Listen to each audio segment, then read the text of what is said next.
नमस्कार। नमस्कार दोस्तों। नमस्कार, जुड़ते जाइए भाई फटाफट। सबको नमस्कार। वी सैल्यूट यू सोल्जर्स बेटा अपनी थीम है जिसको हम लेके चलते हैं। मैं संजय कुमार शर्मा आप सभी का स्वागत करता हूं लेट्स क्रैक डिफेंस पे। सीडीएस एफकेट सीएपीएफ का ये सेगमेंट है। MA LLM diploma in forensic linguistics मैंने परस्यू कर रखी है, मेरे क्रेडेंशियल्स हैं। जज एडवोकेट जनरल के एसएसबी को मैंने पास आउट कर रखा है। वर्तमान में 2 डिफेंस एकेडमी रन कर रहा हूं और 15 साल से ज्यादा का बेटा टीचिंग का अनुभव है।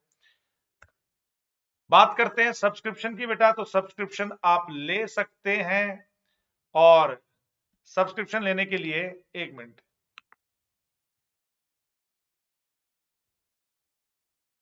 सब्सक्रिप्शन लेने के लिए बेटा आपको यूज करना है code SKS live. 6 months, 12 months और 24 मंथ्स का आप सब्सक्रिप्शन ले सकते हैं। अभी मेरा चल रहा है मास्टर्स कोर्स जिसमें आप एनरोल हो सकते हैं और फ्रेश कोर्स है। ज्यादा लेट करोगे क्लासेस आगे बढ़ेगी, क्योंकि देखिए समय कभी किसी का इंतजार नहीं करता है और हम निरंतर रेगुलरली हम अपने क्लासेस को आगे जारी रख रहे हैं। आप जितना डिले करेंगे उतना ही आपको नुकसान है बेटा।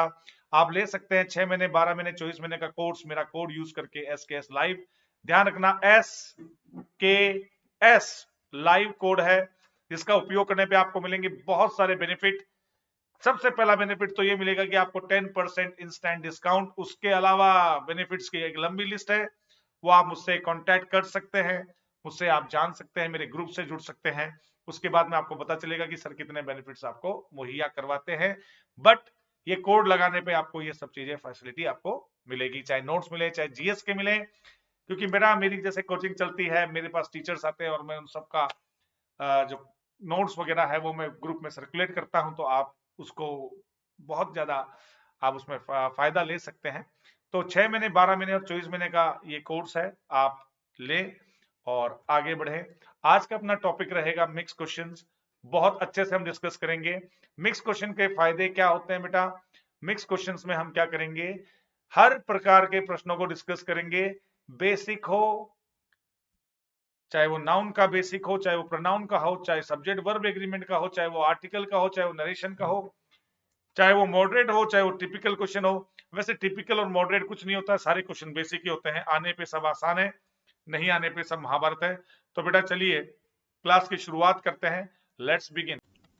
कुछ बच्चों ने प्रेपोजिशन की पेशकश रखी थी, कुछ बच्चों ने कहा सर नरेशन, और कुछ बच्चों ने कहा कि सर पैसेज में हमारी 12 बज रखी है, तो सर कुछ कीजिए इसका। तो चलिए शुरुआत करते हैं। आज हम कुछ मिक्स क्वेश्चंस लेंगे। चलिए थोड़ा वोकैब का भी ध्यान रखेंगे, सभी चीजों का आज हम ध्यान रखेंगे। ठीक है, शुरू करते हैं। पहला प्रश्न, in the following question the word is given in capital letters followed by 4 alternative words. Select from the alternatives the word nearest in meaning to the word given in capital letter. Leveraging, leveraging का अर्थ क्या होता है? क्या weakening? देखो week का मतलब क्या हो गया, नेगेटिव। इधर देखो बेटा, ऑप्शन से कैसे एलिमिनेट कर सकते हो? वीक का मतलब नेगेटिव, डेस्ट्रॉय का मतलब नेगेटिव, डेमोन्स्ट्रेट दर्शाना, दर्शाना पॉजिटिव भी हो सकता है, न्यूट्रल भी है, और गियरिंग किसी को बढ़ावा देना, इनहेंस करना। गियर गियर जब डालोगे तो क्या होगा, इनहेंस करना होगा। तो लीवर किस में होता है भाई? लीवर, लेवरेजिंग, लेवरेजिंग याद रखना, बढ़ाना, इनहेंस करना, तो गियरिंग इसका आंसर होगा। ध्यान रखना बेटा, गियर अप करना, बढ़ावा देना, तो लेवर भी, लेवर खींचना, लेवर खींचने से क्या होता है, गाड़ी आगे बढ़ती है। कहने का मतलब समझ रहे हो? तो याद करने का तरीका लेवरेजिंग एंड गियरिंग। दो नेगेटिव, दो पॉजिटिव, जिसमें एक न्यूट्रल, न्यूट्रल भी हो सकता है, पॉजिटिव भी हो सकता है। तो आइडिया आपको लग रहा है कि वीकनिंग, डिस्ट्रॉइंग, गियरिंग, डेमोन्स्ट्रेटिंग, तो लेवरेजिंग का अर्थ जहां तक होना चाहिए संभवतः है पॉजिटिव की तरफ बढ़ रहा है। ओके गाइस, चलिए आगे। हेजिंग,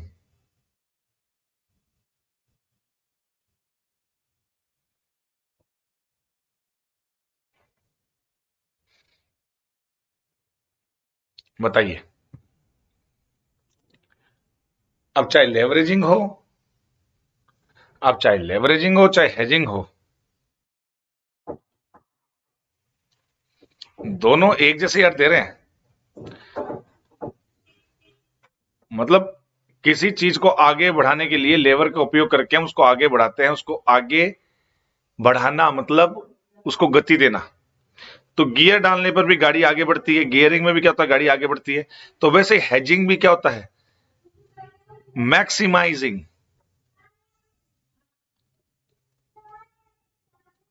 मैक्सिमाइजिंग, मैक्सिमम करना, किसी चीज को बढ़ाना, मैक्सिमाइज करना। देखो बेटा, मिनिमाइजिंग और मैक्सिमाइजिंग नेगेटिव, यहां पे मिनिमाइजिंग, क्लाइंबिंग चढ़ना, साइड लाइनिंग साइड में होना। तो कुल मिला के यहां पे हेजिंग का अर्थ क्या हो गया, मैक्सिमाइज करना। ए वर्क और इनएक्यूरेट यूज ऑफ नेम और टर्म, ए रॉन्ग रॉन्ग सॉरी वर्क पढ़ लिया मैंने। ए रॉन्ग और inaccurate use of a name और टर्म, किसी शब्द को या किसी नाम को हमने गलत या इनएक्यूरेट प्रोनाउंस किया है तो क्या होगा उसका, मिस इंटरप्रेट करना, मिस जज करना, मिस अंडरस्टैंडिंग करना। नाम आ रहा ना, नाम, नाम इज इक्वल टू नोम। नोम देखो याद करने का तरीका, मिस नोमर, किसी नाम का गलत उपयोग कर लेना, गलत प्रोनाउंस कर लेना या गलत उपयोग में लेना, उसको हम क्या कहेंगे, मिस नोमर। क्या कहेंगे, मिस नोमर। मिस से, मिस का मतलब भी क्या होता है आप जानते हो, गलत होना, नेगेटिव होना, मिसकंडक्ट, गलत व्यवहार करना। तो वैसे मिस तो खुद क्या करता है, नेगेटिविटी को दिखाता है। अब मिस नोमर खुद क्या कहता है, जो नाम क्या हो, गलत हो या फिर इनएप्रोप्रिएट हो, इनएक्यूरेट हो, जो नाम गलत हो, तो मिस नॉमर हो गया गलत नाम का उपयोग होना। A person in charge of A museum, orator, curator. देखो ओरेटर तो होता है जो वक्ता होता है, और क्यूरेटर वो होता है जो म्यूजियम की रखवाली करता है। म्यूजियम में कितने लोग जाते हैं, बहुत कम लोग जाते हैं, तो वहां का क्यूरेटर जो है वो ठर ठर करके सोता है, उसको कोई काम ही नहीं होता। फिर आता है डी में, देखो ऑपरेटर जो ऑपरेट करता है, एडमिनिस्ट्रेटर, समय टर टर टर टर लग रहा है, एडमिनिस्ट्रेटर जो एडमिनिस्ट्रेशन देखता है, ऑपरेटर ऑपरेट करता है, क्यूरेटर क्या करता है, म्यूजियम का ख्याल रखता है, और ओरेटर जो ओरिएंटेशन करता है, जो बोलता है, ओरेटर होता है। जैसे mister Modi is a good orator, अगर हम मोदी की बात करें तो वो एक बेहतरीन ओरेटर है कि नहीं। नरेंद्र मोदी बहुत ही बेहतरीन ओरेटर हैं, तभी तो वो चुनाव जीत रहे हैं, जगह जगह भाषण देते हैं और बहुत अच्छा ओरिएंटेशन देते हैं लोगों की। तो भैया खुद की बायोग्राफी, ऑटोबायोग्राफी, दिक्कत कहां है, परेशानी है कहां, शब्द को पकड़ो और आंसर पाओ। No doubt autobiography, photography, lithography, videography, ना ही ऑटोबायोग्राफी होगा। The banks and financial institution had been experiencing considerable difficulties in, bank और फाइनेंशियल इंस्टीट्यूट जो है वो क्या अनुभव कर रहे हैं, बड़ी परेशानियों का अनुभव कर रहे हैं in dash loans and enforcement of securities charge with them. बेटा छठवें में क्या करोगे, अर्थ लगाने की कोशिश करो। बैंक को दिक्कत आ रही है किसमें, लोन की रिकवरी करने में आ रही है या किस में आ रही है। देखो बैंक कमाता किससे है, बैंक की कमाई किससे है, बैंक की कमाई लोन से ही तो है। आपको बता दूं कि लोन दिया, उसका ब्याज लिया, उससे उसका काम चलता है, लोन सर्कुलेशन से ही।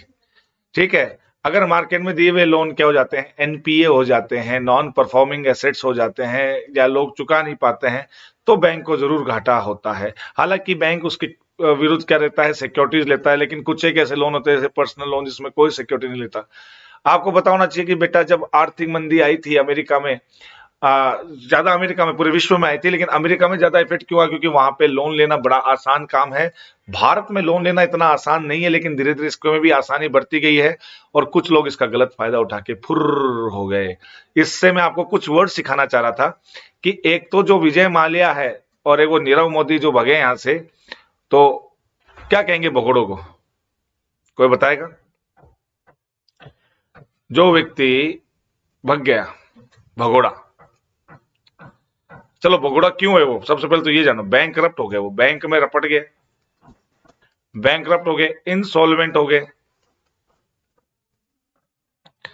तो इंसॉल्वेंट हो गए तो अब पैसा ही नहीं है, ठीक है, अब पैसा ही नहीं है, पैसा नहीं है, बैंक में रपट गए, बेरफ्ट हो गए, पाउपर हो गए, निर्धन हो गए। अब निर्धन तो क्या कह सकते हैं, मजे कर रहे हैं वहां विदेश में, पाउपर तो नहीं लेंगे, बेरफ्ट हो गए, इंसॉल्वेंट हो गए, बैंकरप्ट हो गए कागजों में, तो वो क्या हो गए, फ्यूगिटिव हो गए। फ्यूगिटिव का मतलब भगोड़ा, फ्यूगिटिव भग गए। तो जब ये बैंकरप्ट, इंसॉल्वेंट, बेरफ्ट हो गए तो वो क्या हो गए, फ्यूगिटिव हो गए। और फ्यूगिटिव होने के बाद उन्होंने क्या ले ली, शरण ले ली दूसरी जगह, समझ गए, रेफ्यूजी, शरणार्थी बन गए, दूसरी जगह शरण ले ली, रेफ्यूजी, और वहां पे मजे ले रहे हैं। खैर, तो बैंकरप्ट, इंसॉल्वेंट, बेरफ्ट, तो बैंकों को काफी दिक्कत आ रही क्या करने में, यहाँ पे रिकवरिंग करने के लिए, लोन को रिकवर करने में बड़ी समस्या आ रही है। और यहाँ पे हमने बैंकरप्ट, दिवालिया के लिए पढ़ लिया, इंसॉल्वेंट, बेरफ्ट इसके सिनोनिम पढ़ लिए। एनपीए का मतलब नॉन परफॉर्मिंग एसेट्स होता है, पर्सनल लोन की सब कुछ बातें कर ली, जो इन्होंने लिए, जो सिक्योरिटीज, या फिर मान लीजिए इन्होंने सिक्योरिटीज के विरुद्ध लिए तो उसकी क्या हुई, फिर बोली लगी, बिडिंग हुई। बिडिंग का मतलब क्या होता है, बोली लगना, और उसके क्या किए गए, पैसे इकट्ठा किए गए। खैर, तो ये हो गई पूरी प्रोसेस, अपने आप को बता दी। The government will subject the recommended candidates. अच्छा सुनो, विल सब्जेक्ट, सब्जेक्ट का मतलब यहाँ विषय है क्या, या उनको कार्यान्वित करना, ठीक है। The government will subject the recommended candidate to the necessary due, या ध्यान रखेगी, सब्जेक्ट करेगी, इसका मतलब निगरान रखेगी, उनके मापदंड को चेक करेगी। अभी और भी, the government will subject the recommended candidate to the necessary due hard work process, diligence, दिल दे दिया जो हार्डवर्क करते हैं, क्रेडिट प्रोसेस, ऑब्लिगेशन प्रोसेस। देखो बेटा सातवें में क्या होगा, दो शब्द यहां पे आ सकते हैं, डिलीजेंस और हार्डवर्क। तो डिलीजेंस भी क्या होता है, जो कड़ी मेहनत करने वाला। तो डिलीजेंस का मतलब भी क्या हो गया, हार्डवर्क, कड़ी मेहनत। अब आप बोलोगे सर हार्डवर्क भी तो आ सकता है, बिल्कुल आ सकता है, बिल्कुल आ सकता है, लेकिन दोनों में कुछ अंतर तो है, वरना तो ऐसे नहीं होगा। और वो अंतर क्या है, देखो पहले तो उसको शब्द को सीखना सीखो। डिलीजेंस, दिल दे दिया, दिल किसको देते हो आप, जो कड़ी मेहनत करता है कि नहीं।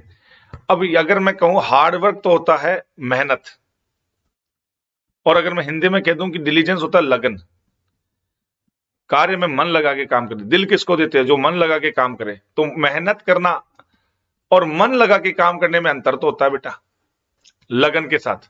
तो डिलीजेंस होता है लगन, लगन के साथ, है ना। तो मन लगा के काम करे तभी दिल जब काम पे आता है तो हम मन लगा के काम करते हैं। तो डिलीजेंट मन लगा के जो काम करेगा उसी के लिए है। हार्ड वर्क सिर्फ कड़ी मेहनत के लिए आता है।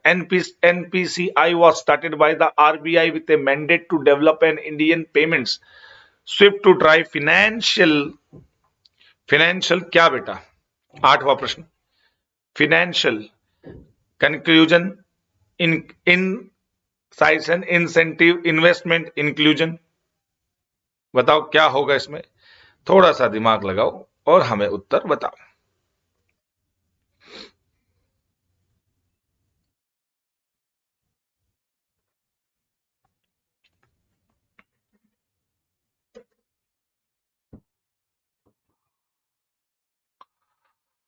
ड्राइव फाइनेंशियल इंसेंटिव तो होगा नहीं, फाइनेंशियल इन्वेस्टमेंट भी नहीं होगा।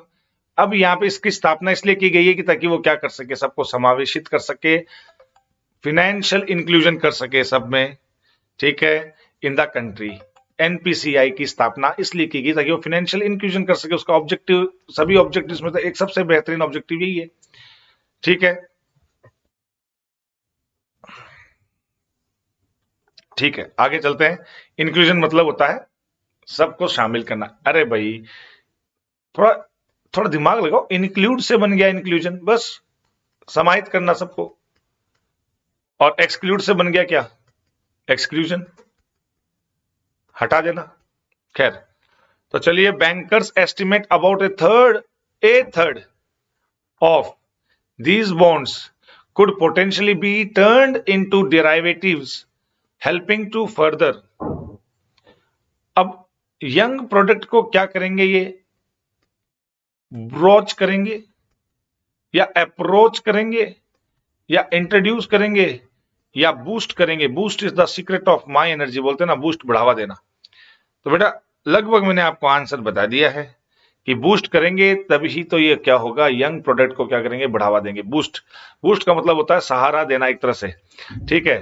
तो बूस्ट का मतलब होता है बढ़ावा देना किसी व्यक्ति को ऊपर बढ़ने के लिए। तो बूस्ट कर दिया, उसको क्या कर दिया, बूस्ट कर दिया। ऐसे बोलते ना कि प्रचार को क्या कर दिया गया, बूस्ट कर दिया गया। बूस्ट कर दो प्रचारों को, चुनाव बोलते कि बूस्ट कर दो, इसका मतलब बढ़ावा कर दो। बढ़ावा कर दो इसका मतलब सबका सहयोग लेके इसको क्या कर दो और सब जगह फैला दो। तो बूस्ट कर दिया क्या, helping the further boost the young products. Okay gentleman, आगे बढ़ते हैं लेडीज एंड जेंटलमैन। 10वां प्रश्न अपने सामने है और आप बताइए क्या होगा इसमें। I will now deal with her. I will, अरे बेटा आई के साथ विल आ रहा है, मॉडल तो है ना, पक्का प्रॉमिस कर रहा वो। I will now deal with, अच्छा डील करेगा किसके साथ। देखो भाई, यहाँ पे डील के साथ विथ क्यों आया है, क्योंकि यहाँ पे आगे आ गया हर, डील विथ हर। अगर मैं कह दूं कि मैं तो सोने चांदी में व्यापार करता हूं तो डील इन गोल्ड, ध्यान रखना है ना। मैं तो लोहे में व्यापार करता हूं, मतलब लोहे का काम लेता हूं, ठीक है। Deal in iron, deal in gold, है ना। तो मेरा तो व्यापार जो बिजनेस है वो किसमें है, डील इन। और डील विथ, मैं किसके साथ डील करता हूं, विथ हर, विथ हिम, है ना, विथ राम, विथ रमा, जो भी है। कोई नाम आ जाता तो डील के साथ विथ आ गया मेरे भाई। इन ए मैनर, इस तरीके में, different from the one I have adapted so far. तो 10वें में क्या होगा बेटा जी,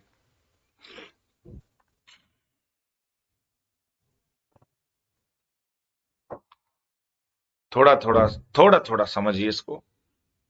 पहले तो ये बात समझ में आ गई, I will now deal with her, मतलब इसका मतलब ये तो सही है सर। इस तरीके से different from the one I adapted, will आ रहा है future,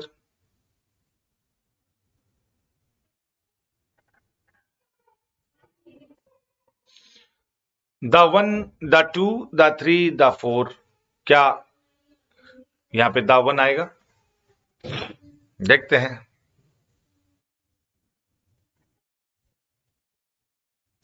I will now deal with her in a manner different from the one। अब देखो बेटा ये आ रहा है परफेक्ट टेंस, सब्जेक्ट ले रहा अपना अलग,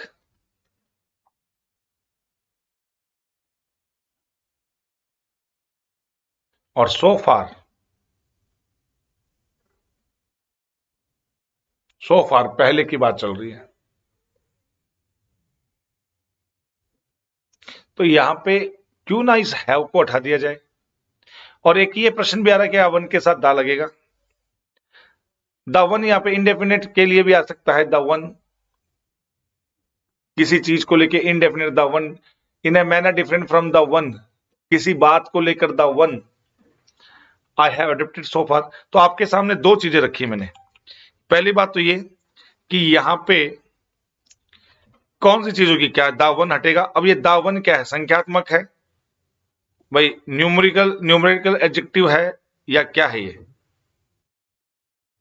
बताइए बेटा फटाफट, टेक योर टाइम, कोई जल्दबाजी नहीं है।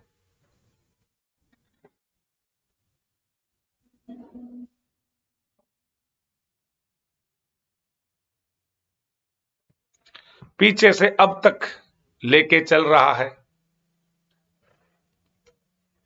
तो देखो दावन तो यहां पे आएगा। अब आपके सामने राज खोलते हैं, आई हैव बीन एडेप्टिंग आएगा बेटा, आई हैव बीन एडेप्टिंग सो फार। पीछे से जो मैं चीज करता आ रहा हूं उससे अब मैं तरीका बदलूंगा, ठीक है, उसके साथ डील करने का। I will now deal with her, मैंने डिफरेंट फ्रॉम, डिफरेंट तरीके से पेश आऊंगा उसके साथ डील करने में, जो चीज मैं करता आ रहा हूं पहले से, सो फार। तो I have been adapting so far, got it. चलिए, वाणी,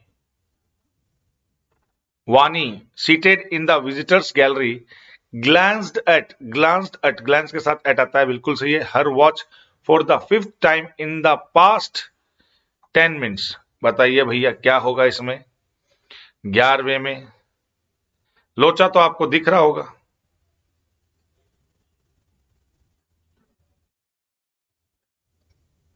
लोचा तो आपको साफ साफ दिख रहा है इसमें,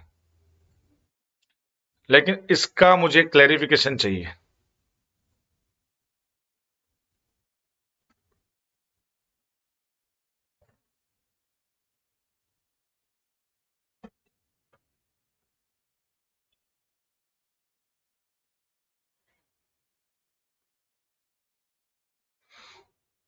बताइए भैया,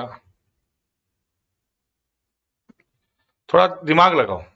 सीटेड, सीटेड,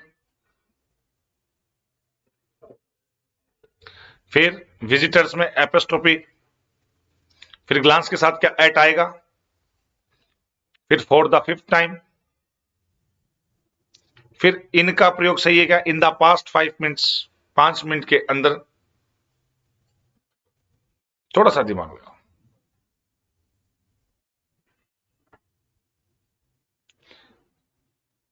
भाई, किसका प्रयोग होगा? Vani seated in the visitors gallery glanced at her watch for the के साथ 5th time in the past tense, past 10 minute, last 10 minute.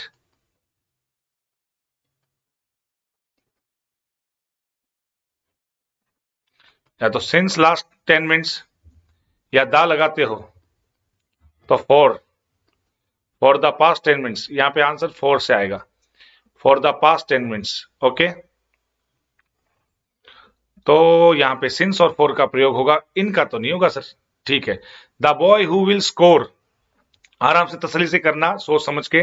हालांकि ये जो रिकॉर्डेड सेशन है तो आप थोड़ा सा सोच समझ के करो, मैं समय दे रहा हूं इसमें भी, आपको तो लाइव ही दिख रहा है। The boy who will score the maximum points will carry the trophy. वह लड़का हु विल, जो स्कोर करेगा मैक्सिमम पॉइंट्स, उसको क्या मिलेगी? ट्रॉफी मिल जाएगी भाई साहब। तो ट्रॉफी लेने वाला बच्चा,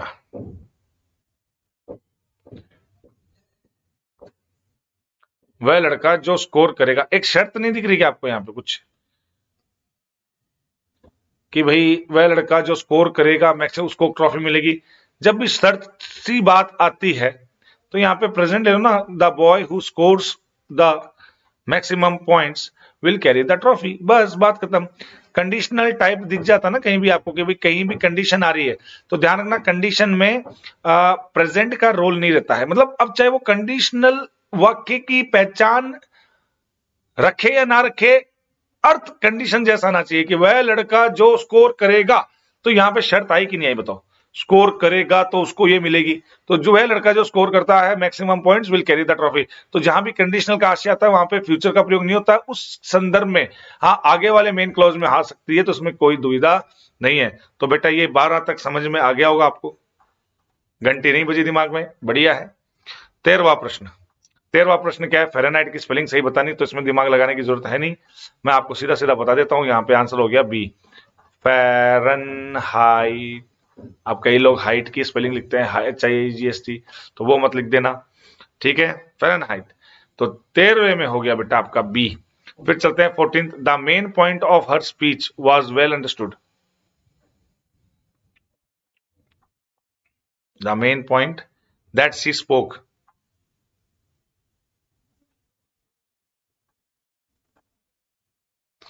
मेड व्हेन, ये तो होगा नहीं यार, मेड बाय हर स्पीच, हर उसकी स्पीच के द्वारा, नहीं नहीं, उसके द्वारा की गई स्पीच के द्वारा तो ना किया गया है। The main point of her speech, एक तो ये, इसके ऊपर थोड़ा गौर करते हैं। The main point that she spoke,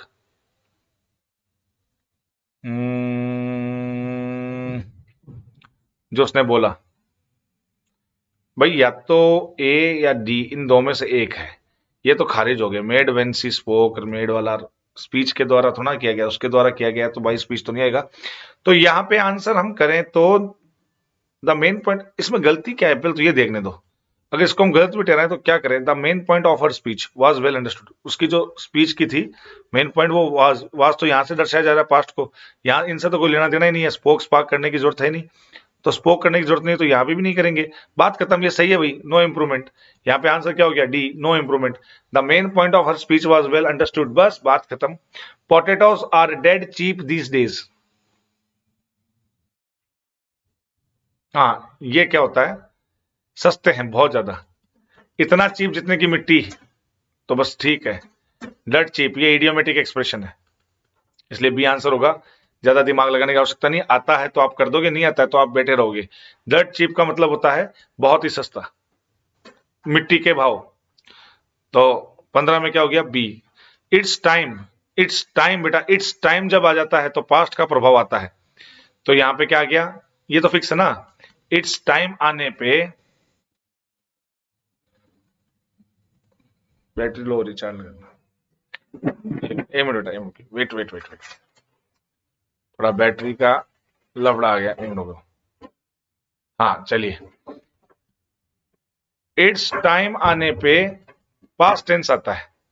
अब यहाँ पे पास्ट कहाँ है, has learn, was learning, no improvement, तो कैसे बच्चा क्या है, ये past indefinite, it's time fix है, इट्स टाइम के साथ पास्ट इंडेफिनिट।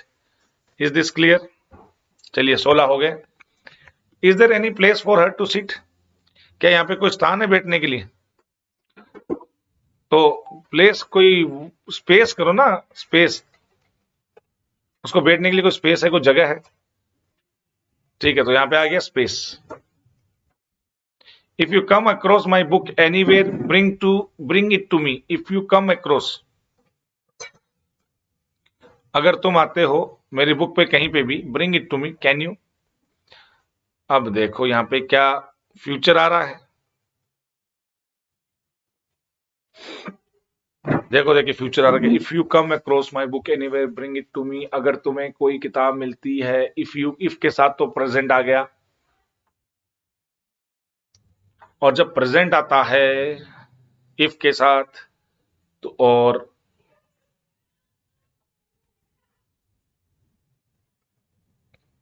क्या तुम लेके आओगे, विल यू, क्या तुम लेके आओगे। इफ के साथ जब प्रेजेंट का अर्थ आता है तो आगे जाके फ्यूचर तो आना ही है, क्योंकि वो मेन क्लोज वाली बात बताई थी ना आपको मैंने, फ्यूचर वाली, तो यहां पे क्या आएगा, will you.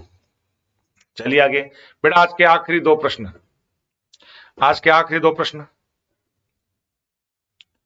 Your remark about financials hit the bullseye, finance को लेके तुमने जो बात कही उसने सटीक निशाना लगाया है, तो यहाँ पे रीच नहीं आएगा, हिट द बुल हाई, ये तो इडियोमेटिक है, इसमें कोई दिमाग लगाने वाली बात है नहीं, आता है तो ठीक, नहीं आता है तो 12 बज जाएंगी, तो हिट द बुल साइज ये तो बहुत कॉमन है। His views on female foeticide, कन्या भ्रूणहत्या, आर इफेक्टिवली, पेपर टेस्ट नहीं होता, टेस्ट कौन सा होगा, an equity test, an eraser test, ठीक है। लिथमस टेस्ट, ये भी इडियोमेटिक एक्सप्रेशन है, जिसका मतलब होता है उसका परीक्षण, उसके व्यूज का क्या है, परीक्षण है ऑन वुमेन्स राइट्स, अधिकारों के लिए, तो ये याद रख लेना, टेस्ट के साथ litmus test, hit the bullseye, ठीक है, यहाँ पे वो फ्यूचर के साथ, कंडीशन के साथ जब आ जाता है प्रेजेंट तो आगे फ्यूचर आता है, और प्लेस नहीं होगा, स्पेस होगा, इट्स टाइम के साथ पास्ट इंडेफिनिट टेंस होगा, potatoes are dirt cheap, fix होता है मिट्टी के भाव, उसको डेड चीप नहीं कहेंगे, डर्ट चीप कहेंगे। यहाँ पे the main point of her speech, इसमें कोई गलती नहीं है, फ़ारेनहाइट की स्पेलिंग देख लो, ठीक है, और ये सब बातें मैंने आपको बता दी थी। द बॉय हु स्कोर्स, जो स्कोर करता है, कंडीशनल एसेंस आने पे, और यहाँ पे मैंने आपको बताया था for the last, for the past, और 10वें में मैंने आपको बताया था the one I have adapted, I have been adapting so far, जो पीछे से मैं चला आ रहा हूं, लेके आ रहा हूं। यहाँ पे आ गया आपका क्या, बूस्ट, और 8वें में आ गया इंक्लूजन, 7वें में आएगा डिलीजेंस, लगन और हार्डवर्क, मेहनत में अंतर होता है, तो यहाँ पे लगन की बात चल रही है, और हालांकि लगन और हार्डवर्क एक दूसरे से रिलेटेड ही है, लेकिन शब्द का अर्थ का फर्क पड़ गया ना बेटा, तो यहाँ पे आ गया आपका रिकवरिंग लोन्स, और 5वें life story of a person written by self, autobiography, जो म्यूजियम का चार्ज होता है, जो चार्ज लेके बैठता है, जो यहाँ पे ख्याल रखने वाला उसको बोलते हैं क्यूरेटर, और मिजनोमर होता है जिसका नाम गलत तरीके से उपयोग किया गया हो या फिर गलत नाम का उपयोग हुआ हो। हेजिंग का मतलब भी मैक्सिमाइजिंग, तो लीवरेजिंग का मतलब होता है बढ़ावा करना, बढ़ाना, गियरिंग करना। इस प्रकार से अपने मिक्स प्रश्न हमने देखे, वो सभी ग्रामर पर बेस्ड थे। अब हम इसको थोड़ा इजी एक पैसेज के रूप में लेके जा रहे हैं। बहुत इजी पैसेज है, लाइन टू लाइन मैच होने वाले, क्योंकि शुरुआत एकदम बेसिक से होनी चाहिए।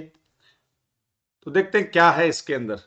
एम रुकिए, इसको एनेबल कर देते हैं ताकि एडिट कर सकें। एम रुकिए, हाँ, तो क्या बात चल रही है इसमें जरा देखते हैं। The Stone Age was a period of history which began in approximately 2 million BC and lasted until 3000 BC.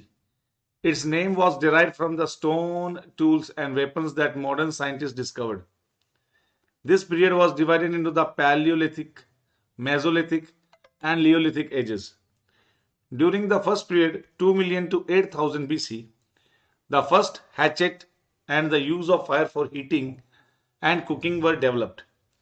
As a result of the Ice Age, which evolved about 1 million years in the Paleolithic age, people were forced to seek shelter in caves, wear clothing, and develop new tools.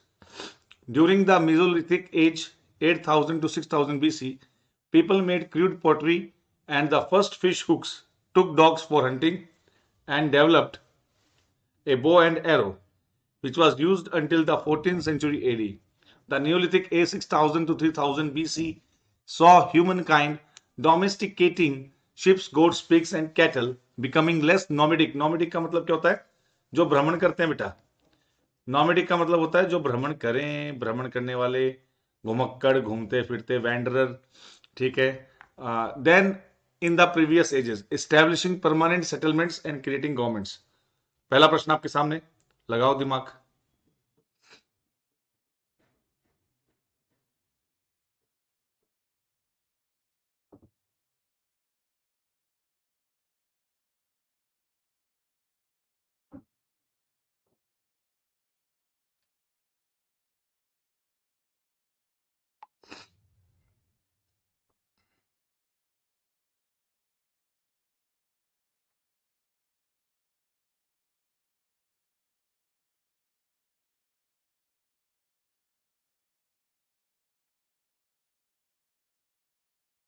बताओ भाई क्या होगा। Stone age को कितने भागों में बांटा गया है? The stone as was divided into 5, 3, 4 या 6। चलो ढूंढते हैं कहां पे। The stone age was a period which began and lasted, it was derived from the stone tools and weapons in modern history discovered. कहीं आया था यार, वो बार बार एजेस की बात चली थी। पैलियोलिथिक एज, फिर मेसोलिथिक एज, है ना, एंड लियोलिथिक एज। 1, 2 एंड लग गया, 3 हो गया। तो आंसर क्या हो गया बेटा? 3। और वो आपके सामने दिए हुए हैं, ऊपर ही ऊपर तीनों एजेस, उनका समय बताया हुआ है, सब चीजें बताई हुई है। आगे चलते हैं। What developed first in the Palaeolithic period? क्या डिस्कवर होता सबसे पहले, ये बताओ भाई। इंसान आज जहां तक पहुंचा है वो बहुत बहुत परिवर्तनों के साथ पहुंचा है।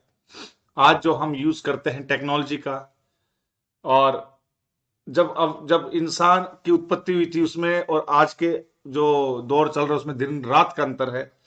और ये अंतर और बढ़ता जाएगा जैसे जैसे समय आगे बढ़ता जाएगा। टेक्नोलॉजी बहुत बड़ी होती जा रही है, नैनो की तरफ पहुंच रही है। फर्स्ट कंप्यूटर जब हुआ तो बहुत बड़ा था, आज देख लो आप फिंगर टिप पर उसको ऑपरेट कर सकते हैं। खैर, बहुत ज्यादा संघर्षों के साथ आज हम यहां तक पहुंचे हैं। तो परिवर्तन संसार का नियम है। चलिए इसमें बताइए, what develop first in the first hatchet. The first hatchet का निर्माण हुआ था इसमें, कहां लिखा है? स्वाभाविक सी बात है यार, the use of fire for heating. अच्छा, उस वक्त से ही फायर का भी उपयोग होने लगा था। सबसे बड़ा आविष्कारी क्या था? फायर था। तो द फर्स्ट हैचेट आएगा यहाँ पे, hook, pottery, bow and arrow नहीं आएगा। अब दिमाग में एक क्वेश्चन आ रहा है कि सर व्हाट इज हैचेट? तो कोई ना कोई टूल है, स्वाभाविक सी बात है इसमें, ये तो दिमाग में है आपके। तो हथौड़ा टाइप कह सकते हैं, एक हथौड़ा टाइप, या कह सकते हैं कि पत्थर से बनी हुई कुल्हाड़ी टाइप, ठीक है ना, उसको क्या कहेंगे? हैचेट कहेंगे। चलिए भाई आगे बढ़ते हैं। For how many years did Mesolithic as exist? कितने साल तक?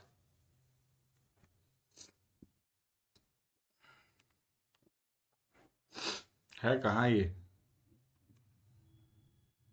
तो आंसर क्या होगा इसका? साफ साफ पता चल रहा है, 8 और 6 अंतर 2000।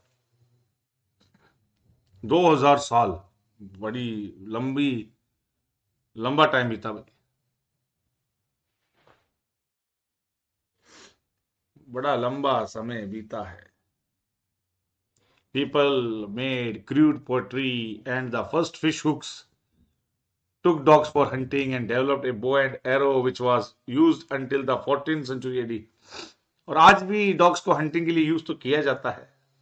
खैर चलिए, ये हो गया तीसरा। Which period lasted longest? सबसे ज्यादा लंबा चलने वाला पीरियड कौन सा था? अब देख लो बेटा,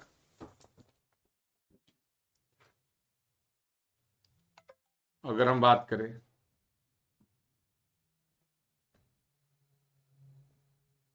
2 मिलियन से 8 हजार, ये 8 से 6, 6 से 3, यार ये कहां मिलियन में जा रहा है, कहां हजारों में आ रहा है।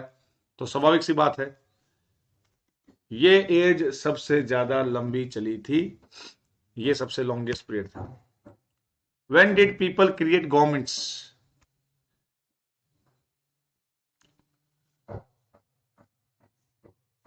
Domestic sheep, goats, pigs, cattle becoming less nomadic, previously establishing permanent settlement and creating governments। ये रहा साफ साफ आंसर। तो यहां पे आंसर क्या हुआ? सी, 6000। कौन सी एज? Neolithic age. आगे चलते हैं बेटा, छठवां प्रश्न।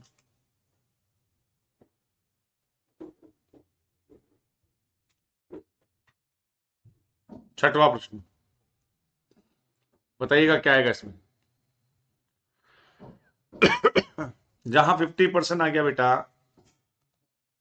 जहां बात चल गई, एक मिनट बेटा, एक मिनट,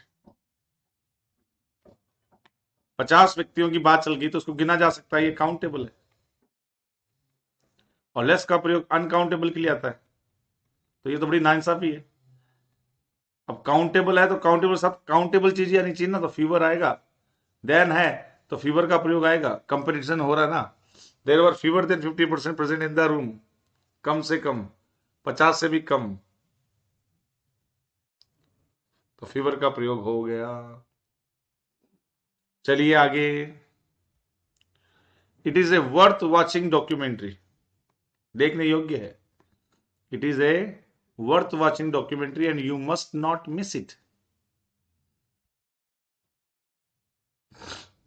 ये एक वर्थ है, नहीं नहीं, ये एक डॉक्यूमेंट्री है, पहले तो ये आएगा।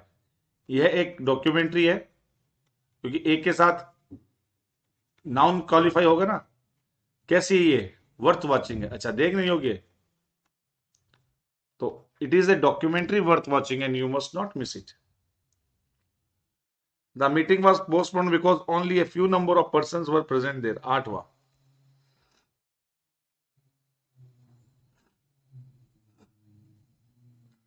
The meeting was postponed because only a few number। आप फ्यू की जगह क्या करोगे?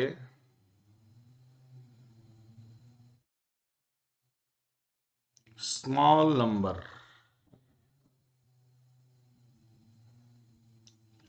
अब ऐसा क्यों, ये क्वेश्चन आना चाहिए, क्योंकि नंबर ऑफ पर्सन्स गिन सकते हैं, ठीक है। अच्छा, स्मॉल से भी अच्छा कर दो, चलो few number of. The meeting was because only few number of persons were present there, few भी कर सकते हैं। ए फ्यू तो नहीं आएगा, क्यों? क्योंकि ए फ्यू क्या है, पॉजिटिविटी के लिए है, और मीटिंग यहाँ पे पोस्टपोन्ड हुई है क्योंकि ना के बराबर लोग थे, बहुत कम, तो फ्यू आएगा। या फिर आएगा small number of, only qualify कर रहा है, ओनली स्मॉल नंबर ऑफ, लेकिन ए फ्यू किसी भी शर्त में नहीं आएगा बच्चों। He is the tallest than anybody in the school, ये बताओ, नौवा।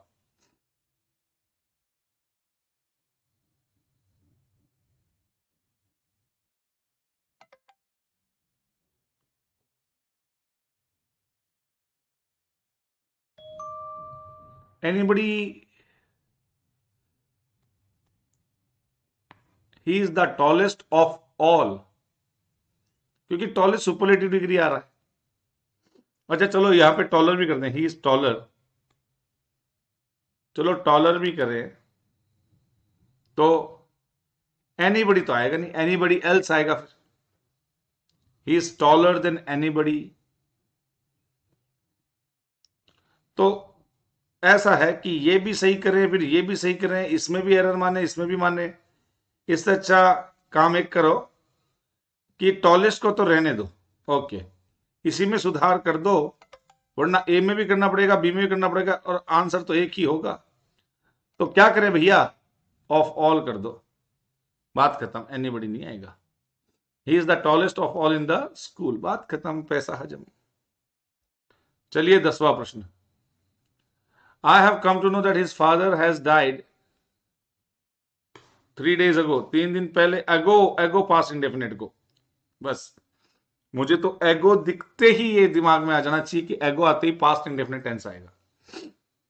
आई have come to know that his father died 3 days ago, तो यहां पे क्या लगेगा बेटा, डाइड लगेगा, पास्ट इंडेफिनेट टेंस। 11वां प्रश्न, चलिए बताइए। They emphasize that any CHRO who aspires to become a CEO must demonstrate capabilities in a host of skill required for top leaders. हाँ, टॉप लीडर्स के लिए कि टॉप लीडर्स की, भाई काबिलियत ऐसी होनी चाहिए कि टॉप लीडर्स जैसी, ठीक है ना, टॉप लीडर्स की क्वालिटी जो रखे तो यहां पे ऑफ का प्रयोग होगा, ठीक है। In a host of skill required of top leaders, in a host of आ रहा है तो आगे डी आएगा, नो डाउट। उन्होंने एम्फसाइज किया, जोर डाला कि कोई भी सीएचआरओ है जो सीईओ बनने की इच्छा रखता है उसमें ऐसी योग्यता होनी चाहिए भाई जैसे कि टॉप लीडर की हो, in a host of skills required of top leaders. Done done done done. Miss Angela and 3 others were sentenced, sentence का मतलब है यहां पे सजा देना, for to 4 years imprisonment for amassing disproportionate, अब देखो भाई, डिसप्रोपोर्शनेट का मतलब होता है कि अव्यवस्थित, हद से ज्यादा भैया, assets to the tune of over ₹50 crore during their first tenure as chief minister for 1991 to 1996। During their, their किसके लिए है यहां पे तो एक ही है कि नहीं, देर क्यों लगाएंगे, और लड़का है कि लड़की, मिस एंजेला है ना, तो हर आएगा, तो देर वाला हिसाब किताब तो हटाओ, ए भी हट जाएगा और डी भी हट गया, ड्यूरिंग, और ड्यूरिंग का सेंस आएगा, थ्रू क्या होता है, किसी जंगल में से गुजर रहे हैं क्या या सुरंग में से, ड्यूरिंग दौरान, समय के लिए तो ड्यूरिंग आएगा, तो यहां पे हर, क्योंकि मिस एंजेला है, औरत है, इसलिए हर आया, तो आंसर होगा बी बेटा। चलिए 13वां प्रश्न, 13वां प्रश्न।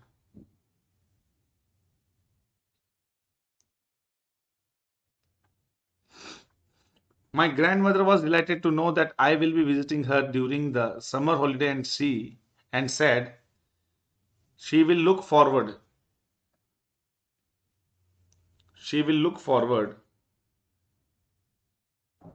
to have me at her home.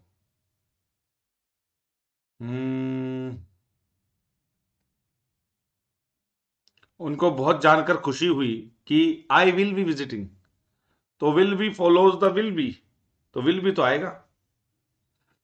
Will be ये रहे, she will be looking forward to have me, to receive me. Receive तो कैसे करेगी दादी बेचारी, काफी बूढ़ी होगी, और वो लुकिंग फॉरवर्ड होगी टू हैविंग मी एट, मुझे पाएगी, तब वो क्या होगी, लुकिंग फॉरवर्ड टू हैविंग, बहुत प्रसन्न होगी। तो यहां पे डी आंसर होगा, रिसीव नहीं होगा, हैव नहीं होगा, हैव नहीं होगा। चलिए, तो the best will be the D answer. The teacher set some homework the end of the lesson. जब एंड वेंड आता है तो बेटा क्या आता है, at first, at the end. ये तो बहुत इजी है। The student was extremely foolhardy he had the wisdom. देखो, the student was extremely foolhardy he had the dash to question the senior professor judgement. अब यहां पे दो शब्दों के अर्थ आपको आना चाहिए। एक तो क्या, फूल हार्डी, ठीक है। फूल हार्डी का मतलब क्या होता है कि कोई तुमसे पूछे और तुम उसका जवाब उल्टा दो। मतलब अगर मैं कहूं रूड बिहेवियर, बहुत ही खराब तरीके से उसने आंसर दिया, ठीक है। और फिर आता है क्या बेटा, कि स्टूडेंट जो था वो एक्सट्रीमली फूल हार्डी, मतलब बहुत ही एक उजड़ किस्म का इंसान था, जो कि व्यवहार में बहुत ही क्या था, रूड था। फूल हार्डी उसी को कहते हैं। अब यहां पे ऑप्शन आ रहे हैं विजडम। विजडम का मतलब क्या होता है, बुद्धिमता, ठीक है। टेमेरिटी का मतलब होता है कि बहुत जल्दी जल्दी आंसर देना, जल्दबाजी में। ही हैड द इंटरेस्ट, रुचि होना। इंटरेस्ट का मतलब ब्याज भी होता है। और यहां पे लेकिन क्या है, यहां पे क्या है, रुचि से उत्तर देना। ट्रेपिडिएशन, इसका मतलब होता है घबराहट, हेजिटेशन के साथ। यह होता है उतावलापन, और ये रुचि, और ये बुद्धिमता। The student was extremely foolhardy he had the, है तो नेगेटिव, ये तो नहीं होगा, ये नहीं होगा। फूल हार्डी है, रूड है, तो घबराहट तो दिखाएगा नहीं वो। तो उतावलेपन में आंसर दिया, टेमरिटी। बहुत अच्छा प्रश्न था ये। चलिए, 16वां प्रश्न, 16। It stands to reason that the best way to learn to speak a foreign language is to, कोई भी भाषा अगर सीखनी है आपको तो उसके लिए प्रैक्टिस करनी पड़ती है, तो आंसर सी है, बस बात खत्म। प्रैक्टिस द लैंग्वेज, जितना बोलोगे उतना सीखोगे। लीला said that the new restaurant was nothing to write home about. She thought it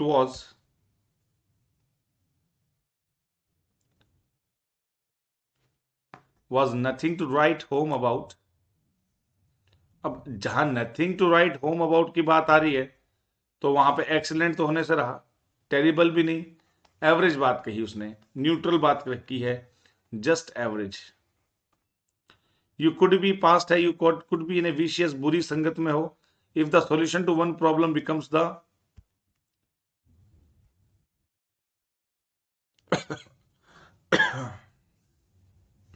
one problem to another, ये तो आएगा, अनदर तो आएगा। वन प्रॉब्लम बिकम्स द, एक समस्या दूसरे का क्या बन जाए, कॉज बन जाए, कॉज ऑफ अनदर वन। भाई बुरी संगत में रहोगे तो एक सुलझेगी समस्या, दूसरी आ जाएगी, और दूसरी समस्या का समाधान न होने से पहले पहले वाली में जटिल हो जाओगे।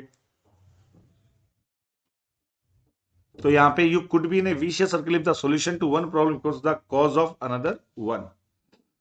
स्कैंडलाइज्ड, क्या करना है इसका?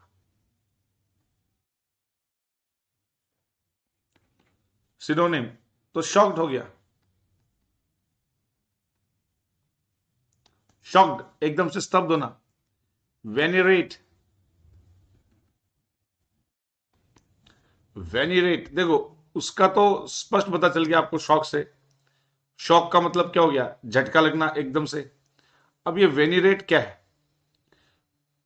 वेनिरेट क्या है बेटा? डिस्पाइस करना, डिसओबे करना, डिसरिगार्ड करना। यार ये नेगेटिव लग रहा है कि पॉजिटिव है ये? लेकिन रिवर, तो रिवरी का मतलब भी क्या होता है? पॉजिटिव ही होता है कुल मिलाकर। और जिसको मैं कहता हूं सम्मान करना, तो ये सम्मान है, तो फिर इसका मतलब वेनिरेट क्या हो सकता है? सम्मान हो सकता है। डिस्पाइस छुपना, डिसओबे डिसरिगार्ड, किसी को डिसओबे डिसरिगार्ड तो जैसे हो गए, तो ये दोनों तो नजर है।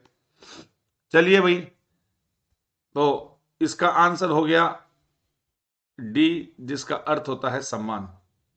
अब डिस्पाइस का मतलब आप किसी से घृणा करना, मुंह छुपा लेना अपना, तिरस्कृत महसूस करके। तो ये नेगेटिव, ये नेगेटिव, ये नेगेटिव, तो सारे नेगेटिव, तो ये एक पॉजिटिव।